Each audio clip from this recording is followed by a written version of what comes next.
Hello दोस्तों, आज मैं आप सभी के सामने एक्सप्लेन करने जा रहा हूँ CJ7। इस मूवी में हम देखेंगे कि कैसे एक गरीब पिता दिन रात मजदूरी करता है कि एक दिन उनका बेटा पढ़ लिख कर बड़ा इंसान बन जाए जो उनकी तरह दुनिया की ठोकरें न खाए। पिता और बच्चे की ज़िंदगी में बदलाव तब आता है जब दूसरे प्लेनेट का छोटा एलियन की ज़िंदगी में आ जाता है। तो बिना समय गवाए शुरू करते हैं इस शानदार मूवी का एक्सप्लेन। मूवी की शुरुआत में हमें एक बच्चा दिखाया जाता है जिसका नाम डिकी चाओ है। डिकी के स्कूल में एंटर होते के साथ उसका सर उसे रोकता है और कहता है, डिकी चाओ, जरा अपने आप को देखो, क्या हाल बना रखा है, कचरे के ढेर से निकल कर आए हो क्या? तुम हरदम इतने गंदे क्यों रहते हो? और डिकी को डांटने लगता है। तभी वहाँ मिस यूएन आ जाती है जो कि काफ़ी अच्छी टीचर है और डिकी की मजबूरी को समझती है। वो कहती है, तुम्हारे कपड़े इतने गंदे कैसे हो गए डिकी? डिकी कहता है, स्कूल आते समय रास्ते में कीचड़ में गिर गया था। मिस यूएन कहती है, क्या तुम्हारे मॉम डैड तुम्हें छोड़ने नहीं आते? डिकी कहता है, मॉम नहीं रही और डैड बिजी रहते हैं।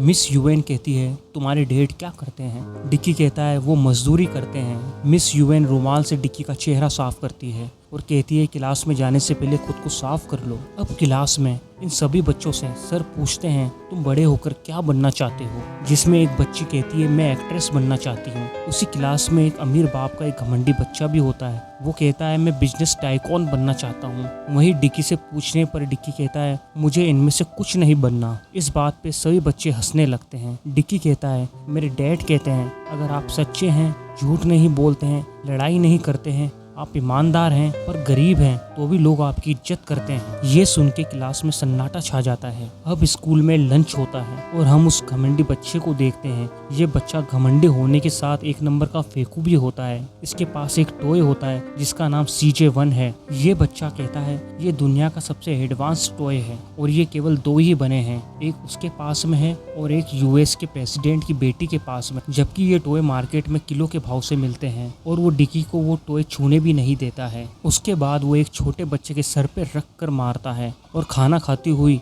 एक मोटी लड़की को हल्क कहकर चिढ़ाता है। वो लड़की बेचारी वहाँ से परेशान होकर 9 तो 11 हो जाती है। अब डिक्की को वहाँ का स्पोर्ट टीचर ग्राउंड में खड़ा कर देता है क्योंकि उसके जूते फटे हुए होते हैं। तभी वहाँ वही मोटी लड़की आकर उसके पास खड़ी हो जाती है। डिक्की कहता है, तुम भी स्पोर्ट शूज नहीं पहनकर आई हो? वो लड़की कहती है, मैं लाई तो हूँ लेकिन मैंने पहने नहीं है क्योंकि मैं तुम्हारे पास खड़ी हो सकूँ। क्योंकि वो लड़की डिक्की को पसंद करती है। अब हम एक बिल्डिंग कंस्ट्रक्शन साइट देखते हैं जहाँ डिक्की के पिता काम करते हैं। तभी वहाँ बॉस आके चिल्लाता है, तुमसे ये काम नहीं होने वाला, निकलो यहाँ से। डिक्की के पिता कहते हैं, बॉस, गर्मी इतनी ज्यादा है, मेरा बेटा रात को सो नहीं पाता, मुझे उसके लिए पंखा खरीदना है, प्लीज मुझे नौकरी से मत निकालो। बॉस कहता है, नौकरी छोड़ो, तुम्हें इतना कर्ज दे चुका हूँ। जब तुम्हारी बीवी बीमार थी और मर गई, खुद को बेच भी दोगे तो भी इतने पैसे ला नहीं पाओगे। तुम खाना नहीं खाते हो ताकि तुम्हारा बच्चा महंगी स्कूल में पढ़ सके। 2 शिफ्टें करके खुदकुशी करनी है तो करो, जाओ, नहीं निकालूंगा। अब रात में डिक्की के पिता के लिए फैन लाते हैं, उसे चलाते हैं लेकिन फैन नहीं चलता है क्योंकि फैन चाइना का होता है। चल जाए तो चांद तक, नहीं तो शाम तक। अब ये दोनों बाप बेटे गर्मी में सो जाते हैं। अब अगले दिन डिक्की मार्केट में एक टॉय की शॉप में घुस जाता है और अपने पिता को CJ1 लेने के लिए कहता है, लेकिन वो उसे मना कर देते हैं क्योंकि उनके पास पैसे नहीं होते हैं, जिससे नाराज होकर डिक्की वहाँ से चला जाता है। अब रात में डिक्की के पिता रास्ते में कबाड़ खाने में जाते हैं। वहाँ वो अक्सर आया करते हैं क्योंकि उन्हें अक्सर इस कबाड़ में कुछ ना कुछ काम की चीजें मिल ही जाया करती थी। वो आज भी यहाँ कुछ ना कुछ ढूंढ रहे होते हैं, लेकिन आज यहाँ पे एक UFO होता है जो पलक झपकते के साथ ही वहाँ से गायब हो जाता है और वहाँ एक हरी कलर की गेंद छोड़ जाता है जिसे डिक्की के पिता घर ले आते हैं और डिक्की को कहते हैं, देखो बेटा, मैं तुम्हारे लिए CJ1 से भी अच्छा टॉय लाया हूँ। अब अगले दिन डिक्की उस बॉल को लेकर स्कूल आता है जहाँ वो घमंडी लड़का डिक्की को कहता है, ए, तुम्हारे हाथ में क्या है? डिक्की कहता है, कुछ नहीं। वो कहता है, मुझे तो बकवास लग रहा है। डिक्की कहता है, ऐसा नहीं है, ये CJ1 से भी अच्छा टॉय है और इसका नाम CJ7 है। वो लड़का कहता है, जरूर तुम्हारे पापा कचरे के ढेर से उठाकर लाए होंगे। डिक्की कहता है, अब इसके आगे कुछ भी कहा तो तुम्हें पीट दूंगा। वो लड़का तभी एक सीटी बजाता है और वहाँ एक मोटा लड़का आ धमकता है और वो डिक्की को रॉकेट की तरह हवा में उठाकर फेंक देता है और बदले में लॉलीपॉप लेके वहाँ से रवानगी लेता है। अब रात में डिक्की के पिता डिक्की को खूब डांटते हैं और कहते हैं, बेटा, हम गरीब जरूर हैं लेकिन हम लड़ाई नहीं करते, झगड़ा नहीं करते, और डिक्की की फटी यूनिफॉर्म को सिलने लग जाते हैं। तभी डिक्की उस बॉल को देखता है जो अलग अलग आकार बदल रही है। डिक्की डर जाता है और चिल्लाने लगता है। तभी उसके पिता गुस्से में आके डिक्की को और उसकी बॉल को एक अलमारी में बंद कर देते हैं और यहाँ डिकी को लगता है जैसे वो अंतरिक्ष में आ गया है। इसके बाद डिकी के पिता उसे वहाँ से निकाल देते हैं और अपनी नाइट शिफ्ट पे चले जाते हैं। अब उस अलमारी में से वो एलियन निकलता है जो कि एक छोटे पप्पी जैसा होता है। उसका नाम डिकी सीजे रखता है और यहाँ सीजे एक सड़े हुए एप्पल को वापस तरोताजा कर देता है, जिसे देख के डिकी बहुत खुश होता है कि सीजे के पास सुपर पावर भी है। अब सुबह स्कूल के रास्ते में डिकी सीजे से कहता है, अगर तुम दुनिया के सबसे बुरे डॉग को हरा दोगे तो ये साबित हो जाएगा दूसरे दुनिया के सुपर डॉग हो, और सीजे इस जंग को आसानी से जीत लेता है। अब डिकी कहता है, आज मेरा एग्जाम है लेकिन मैंने कोई तैयारी नहीं की है, मेरी मदद करोगे? अब सीजे डिकी के लिए मैन्युफैक्चर करके एक धांसू चश्मा बनाता है जो कैमरे से लेंस होता है। और अब टीचर एग्जाम का रिजल्ट बताता है कि डिकी चाओ को मिले हैं 100 में से 100 मार्क्स। अब टीचर कहता है, डिकी मुझे तुम्हारा चश्मा देखना है। तभी डिकी टॉम क्रूज लुक में अपना चश्मा फेंकता है और ये देखो। अब डिकी सीजे से स्पोर्ट्स क्लास के लिए शानदार शूज मांगता है जिसे पहनकर वो स्पोर्ट्स क्लास में जाता है। अब उसका कोई मुकाबला नहीं कर सकता,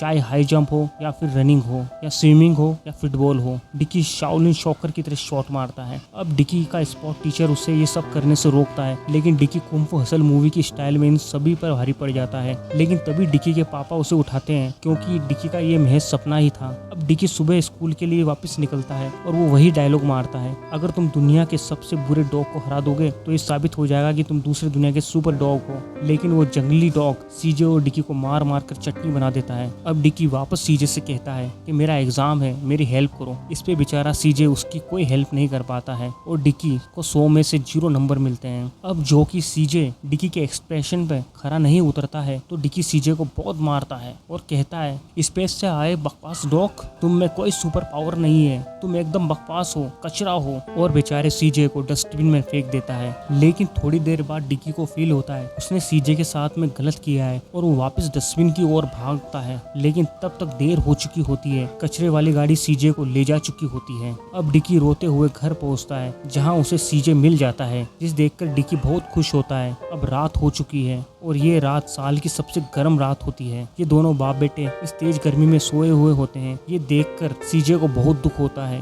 और सीजे पास पड़े खराब फैन पे अपनी सुपर पावर यूज करता है और पल भर में वो फैन चालू हो जाता है। लेकिन कभी भी सीजे कोई भी खराब चीज को सही करता है तो उसकी काफी एनर्जी लगती है। इसके चलते वो कमजोर भी हो जाता है और ज्यादा एनर्जी यूज करने से वो मर भी सकता है। अब सुबह होती है और डिकी के पिता डिकी से एग्जाम रिजल्ट के लिए पूछते हैं, जिसपे डिकी उन्हें मार्कशीट देके कहता है उसके 100 में से 100 मार्क्स आए हैं। वहीं अब डिकी सीजे के साथ स्कूल जाता है। तभी वहीं हरामी बच्चे सीजे को देख लेते हैं और डिकी से सीजे को छीन लेते हैं और सीजे को एक टूल बॉक्स के औजारों से उसकी खोजबीन शुरू कर देते हैं। ये देख के डिकी को गुस्सा आ जाता है और वो उस लड़के को मारने के लिए हाथ उठा देता है, लेकिन उसका हाथ वही मोटा लड़का पकड़ लेता है और डिकी को मारने वाला होता है। लेकिन डिकी इस बार अकेला नहीं होता है, उसके साथ देने वही मोटी लड़की आ जाती है और वो उस मोटे लड़के को एक पंच में दूर फेंक देती है और इस घमासान युद्ध के बाद उस मोटे लड़के को फाइट में हरा देती है। अब यहाँ टीचर आ जाता है और इन सभी को पनिशमेंट में बाहर खड़ा कर देता है। अब सीजे डिकी के पास आता है, जिसे देख के ये सभी खुश होते हैं और सभी लड़ाई भुला के दोस्त बन जाते हैं। डिकी के पिता अब सबको खुशी खुशी बताते हैं कि उनका बेटा 100 में से 100 मार्क्स लेकर आया है। लेकिन उनका बॉस कहता है चीटिंग की होगी उसने। डिकी के पिता कहते हैं आप मजाक कर रहे हैं ना। बॉस कहता है इसको गौर से देखो, 0 मिला है उसने उसे 100 बना दिया है। तुम्हारा बेटा चीटर है, झूठा है। डिकी के पिता कहते हैं वो ऐसा लड़का नहीं है, आप ऐसा नहीं कह सकते, एक बार वो कहा तो आपको जान से मार दूंगा। उसके बॉस को बहुत गुस्सा आता है और वो डिकी के पिता को नौकरी से निकाल देता है। अब डिकी के पिता घर जाकर डिकी को कहते हैं मैं तुम्हारे लिए इतनी मेहनत कर रहा हूँ और तुम मुझसे झूठ बोल रहे हो। डिकी कहता है मैं आपको निराश नहीं करना चाहता था डैड। अब डिकी के पिता सीजे को ले लेते हैं और कहते हैं तुम पढ़ाई नहीं कर सकते हो तो तुम्हें खेलने का भी कोई अधिकार नहीं है। डिकी कहता है आप बहुत बुरे हो डैड, आप बहुत बुरे हो, आप मेरी जिंदगी से चले क्यों नहीं जाते हो। इस बात पे उसके पिता कहते हैं अगर तुम मेहनत करके परीक्षा में 60 मार्क्स लाए तो वो कभी तुम्हारे पीछे नहीं पड़ूंगा। डिकी कहता है मैं उतने ही मार्क्स लाऊंगा डैड, उतने ही, खुद को साबित करके दिखाऊंगा। अब डिकी के पिता वापस काम के लिए कंस्ट्रक्शन साइट पे जाते हैं जहां उनका बॉस शर्मिंदा होता है और कहता है मैंने तुम्हें बहुत कुछ गलत कह दिया, मुझे ऐसा नहीं कहना चाहिए था तुम्हारे बेटे के लिए। अब ये सब भूल जाओ और ये पैसे लो, अपने बच्चे के लिए चॉकलेट खरीदो, किताबें खरीदो, स्कूल फीस भरो, जाओ काम पे लग जाओ। अब हम डिकी को स्कूल में देखते हैं, वो बड़ी मेहनत से टेस्ट दे रहा है और उसे एग्जाम में 65% 100% मार्क्स आते हैं। वहीं दूसरी ओर डिकी के पिता कंस्ट्रक्शन साइट पे काम कर रहे हैं, लेकिन किसी तकनीकी खराबी से उनका एक्सीडेंट हो जाता है और वो बिल्डिंग से गिर जाते हैं। ये बात मिस युआन डिकी को बताती है कि उसके डैड की हालत नाजुक है और मिस युआन डिकी को घर ले आती है, जहाँ डिकी बहुत रोता है और अपने डैड को खोना नहीं चाहता है। वो कहता है मेरे डैड मुझे अकेला नहीं छोड़ के जा सकते, जब मैं उठूंगा तो वो लौट आएंगे। अब सीजे अस्पताल में डिकी के डैड के बैग में होता है और वो जब डिकी के पापा को ऐसी हालत में देखता है तो उसे बहुत दुख होता है और सीजे अपनी पूरी पावर से उन्हें बचाने में लगा देता है। अब डिकी सुबह उठता है तो देखता है उसके डैड उसके पास सो रहे हैं, जिन्हें देखकर वो उन्हें गले लगा लेता है और कहता है डैड मुझे अब कभी अकेला मत छोड़ के जाना, आप जो कहेंगे वो मैं करूंगा, मैं झूठ नहीं बोलूंगा, किसी से लड़ूंगा भी नहीं और पढ़ूंगा और एक अच्छा इंसान बन के आपको दिखाऊंगा। डिकी के डैड डिकी को गले लगा लेते हैं। अब इन दोनों की नजर सीजे पे पड़ती है, जिसकी हालत बहुत कमजोर हुई रहती है क्योंकि सीजे ने अपनी पूरी पावर डिकी के डैड को बचाने में लगा दी है। अब सीजे इन दोनों को लास्ट टाइम देखता है और इस दुनिया को छोड़कर चला जाता है। अब ये दोनों काफी जतन करते हैं कि सीजे वापस सही हो जाए, वापस इनके पास आ जाए, लेकिन ऐसा नहीं होता है। कई दिन बीत चुके हैं। अब हम देखते हैं कि वो मोटा लड़का उस मोटी लड़की को प्रपोज कर रहा है, लेकिन वो मोटी लड़की डिकी को पसंद करती है और डिकी दूसरी लड़की को, लेकिन डिकी अभी भी CJ7 को नहीं बुला पाया है। अब हमें आकाश में एक UFO दिखाई देता है, जिसमें से कई सारे CJ7 निकल कर आ रहे हैं और अब इन सभी को देखकर CJ7 ऑन होने लग जाता है। तो दोस्तों, ये थी शानदार मूवी की हैप्पी एंडिंग। अगर वीडियो अच्छा लगे तो लाइक करें और प्लीज चैनल सब्सक्राइब करें। मिलते हैं किसी नए वीडियो में। बाय।